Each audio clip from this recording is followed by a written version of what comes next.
How's it going, everybody? My name is Jack. I'm a commercial pilot and a flight instructor, and in today's video we're gonna do something kind of fun. Got an early present from my girlfriend, and it's exciting because it was something that I didn't expect to be able to get, but at the same time it's something that I was kind of looking forward to. So today we're gonna be building a kit by DIY Metar for the Metar maps. So let's get into it. I'm Jack, a commercial pilot and CFI. Flying has always been a passion of mine, and I love being able to share that experience as a pilot and instructor for those who are curious about soaring through the sky. I hope you enjoy today's video, that you fasten your seatbelt, and that you enjoy the ride.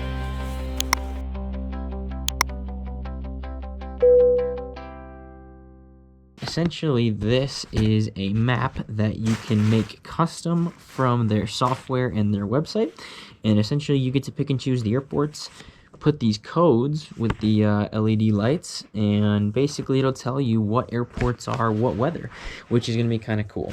So in it, I'll kind of go through the package now of what's having. So first off, they're going to send you, if you get in the package, they're going to send you stickers for the codes of what they want you to know about with the lights.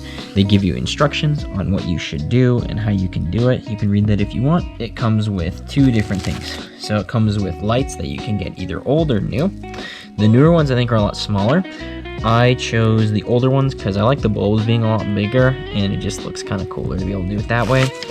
You get the base. This is where the magic happens with the little Raspberry Pi, I believe is what it is. Cord and a power bank. And then the only other thing that they include on the back of the instructions, it gives you a list for every airport that you want to put in. So for example, I guess this one they're using Lakeland, KLAL. You can kind of do that and then make it however you want. So the plan for today is we're going to look on the website. We're going to see what we can do to get ourselves set up to where we can actually make this thing happen. And with that being said, they told me, that I need to go out and buy a frame for the lights that you'd want to use and the maps that you'd want to make. So I'll kind of go through and give you guys a little update on what it looks like actually building this thing.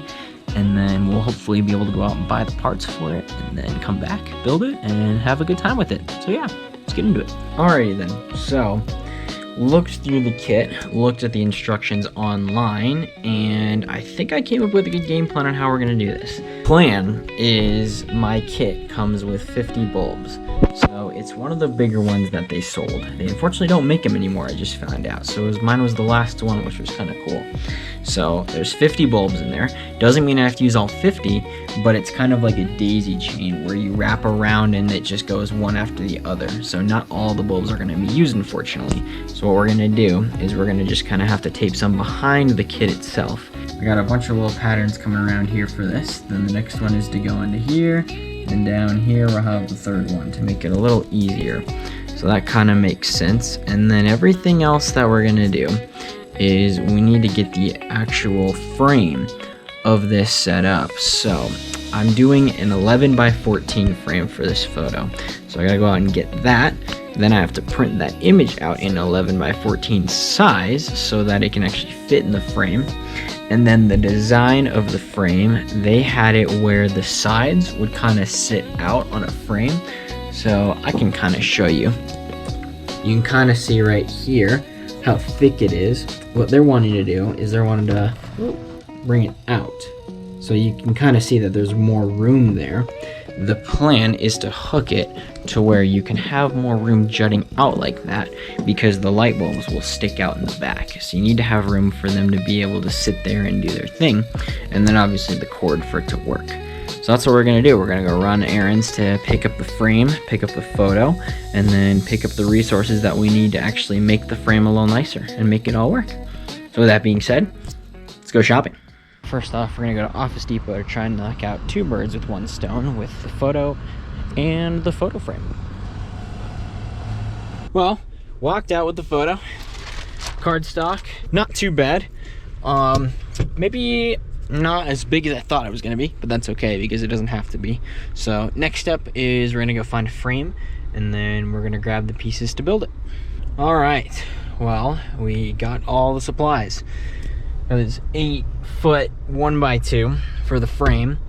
Got the frame down there. got command strips just hanging up, and we got some Gorilla Glue just to make it even easier. So I had to get a little more expensive frame just because the wood needed to stick. There was a little bit of plastic frames that would not allow this to work, so we got the wood one. So what we're gonna do is we're gonna go home. I don't think I have much time left today to do it now. I might have to pick this back up tomorrow, but I have all the supplies.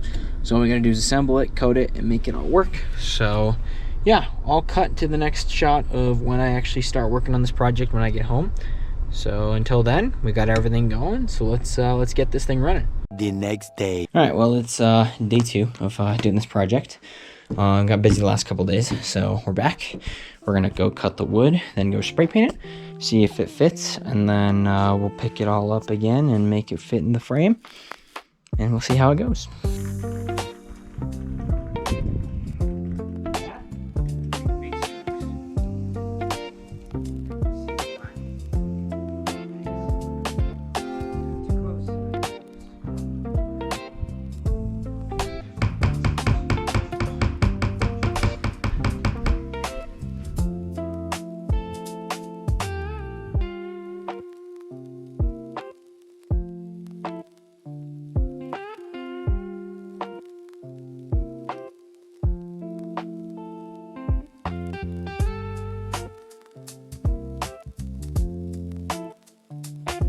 Okay, got a little update for you guys.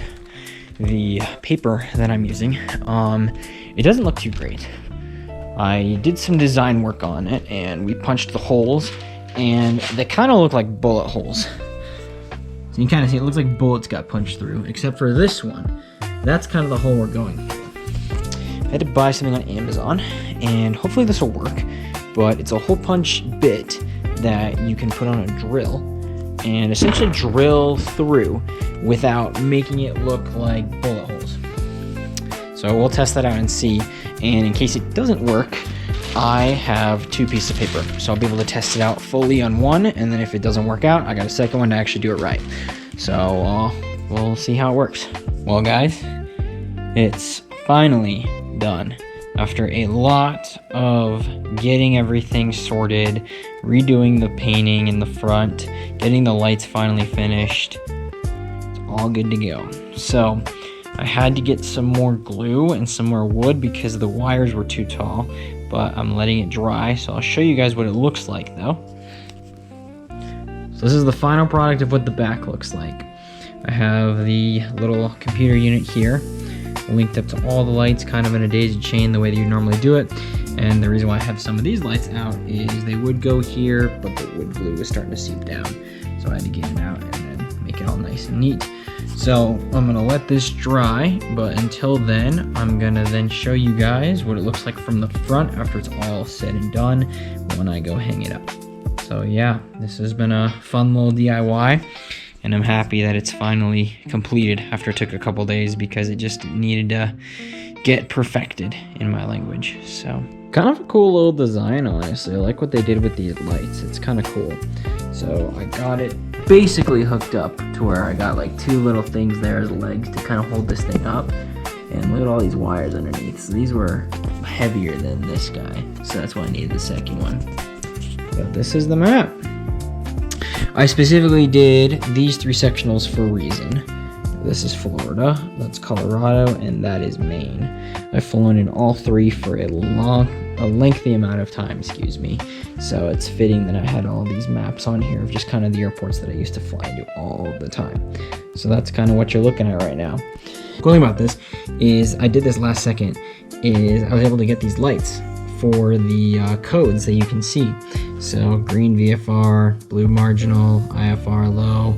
So you can see most of it's green except for that blue and then those.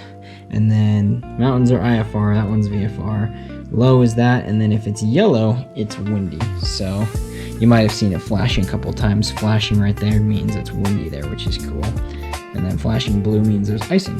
So a lot of cool things about this map. Really enjoyed this project. This is going to be hanging up on my wall in my background, which is going to be super fun. And the cool thing is it updates on its own. So as long as it's got a Wi-Fi connection, it does its thing, which is really cool, being able to see the weather reports of all these different areas just to have and just to be able to look at as something that I can just have on my wall, which is kind of sick. So thank you guys so much for coming in and watching. Hope you enjoyed this little DIY project. I'll link down below the website that I used. The people that just made this, I think went out of business, unfortunately. I think they stopped doing it. So I'll give you guys a different one down below that you can go try this yourself and just, you know, see if you guys want to make something similar. But if you did enjoy, I'll be posting more content down below. You can click subscribe and check out my channel as well as my Instagram and just see what other videos I post. And then finally, I also have a website that I post on stuff down there too, in which I might end up actually doing a little article about this on my website, because I think this is kind of cool. So be on the lookout for that. But I also do ground instruction as well as flight instruction. So if you want a CFI to help you out with stuff, or have someone go through knowledge with you, whether it's in person or on Zoom, FaceTime, you name it, go down below and you can check out my website. I have a form you can sign up for there. But other than that, guys, that's about it. Thanks so much for watching. Hope you enjoy, and I'll see you on the next one. See ya.